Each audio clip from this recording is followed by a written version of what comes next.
വനംവകുപ്പിന്റെ കള്ളക്കേസിൽ police arrest ചെയ്ത 24 അതിരപ്പള്ളി റിപ്പോർട്ടർ റൂബിൻ ലാലിന്റെ ജാമ്യാപേക്ഷയിൽ ഇന്ന് വിധി പറയും. അതേസമയം റൂബിനെതിരായ വനംവകുപ്പിന്റെയും പോലീസിന്റെ നടപടിയിൽ പ്രതിഷേധം ശക്തമാവുകയാണ്.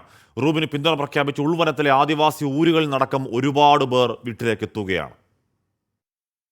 ചാലക്കുടി ജുഡീഷ്യൽ ഫസ്റ്റ് ക്ലാസ് മജിസ്ട്രേറ്റാണ് 24 അതിരപ്പള്ളി റിപ്പോർട്ടർ റൂബിൻ ലാലിന്റെ ജാമ്യാപേക്ഷയിൽ ഇന്ന് വിധി പറയുക. പോലീസിന്റെ ലോക്കപ്പ് മർദ്ദനവും വനംവകുപ്പിന്റെ ഗൂഢാലോചന സംബന്ധിച്ചും റൂബിൻ ലാൽ വിശദമായ മൊഴി ഇന്നലെ കോടതിയിൽ സമർപ്പിച്ചിരുന്നു. ഇതുകൂടി പരിഗണിച്ചായിരിക്കും വിധി പറയുക. അതിനിടെ റൂബിന്റെ അറസ്റ്റിൽ വ്യാപക പ്രതിഷേധമാണ് ഉയരുന്നത്.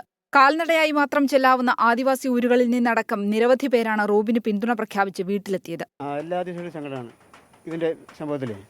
അതിലൊക്കെ എല്ലാ ആദിവാസികളും ഉണ്ട്, ഉപദ്രവം കൊടുക്കാറുണ്ട്. പണ്ട് മുതൽ മത്തിയടിക്കൽ എല്ലാ ആദിവാസികളും ശേഖരിക്കും, എല്ലാം സ്വീകരിക്കുക, എല്ലാ കാര്യവും ആശുപത്രി ആയാലും ഏത് കാര്യം ഓടിയെത്തുന്നതാണ്.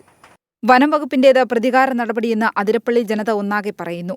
ഞങ്ങൾ അവിടെ നിന്ന് വിളിച്ച പാതിരാത്രിയെങ്കിലും റൂബി വരും, ആദിവാസിക്ക് വേണ്ടി ജീവൻ വിട്ട് വരും. ഒട്ടോര കാര്യങ്ങൾ നല്ല ചെയ്യുന്നുണ്ട് ആദിവാസി. അത് പോസ്റ്റാർ പിടിച്ചുകൊണ്ട് പോയത് ഞങ്ങൾക്ക് ഭയങ്കര വിഷമമാണ് ആദിവാസികൾക്ക്.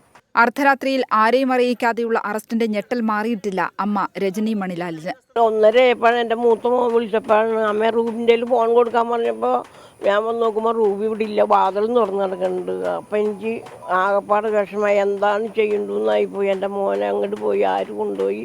ഫോറസ്റ്റുകാർ ഏത് നേരം എൻ്റെ മോനെ ഉപദ്രവിക്കുമെന്നുള്ളത് എനിക്കൊരു മനസ്സിലുണ്ട്. റൂബിനെതിരെ കള്ളക്കേസെടുത്ത വനംവകുപ്പ് നടപടിക്കും ഒത്താശ ചെയ്ത പോലീസിനെതിരെയും ശക്തമായ പരസ്യ പ്രതിഷേധത്തിന് ഒരുങ്ങുകയാണ് ആദിവാസി വിഭാഗങ്ങളും പരിസ്ഥിതി സംഘടനകളും. 24 തൃശൂർ.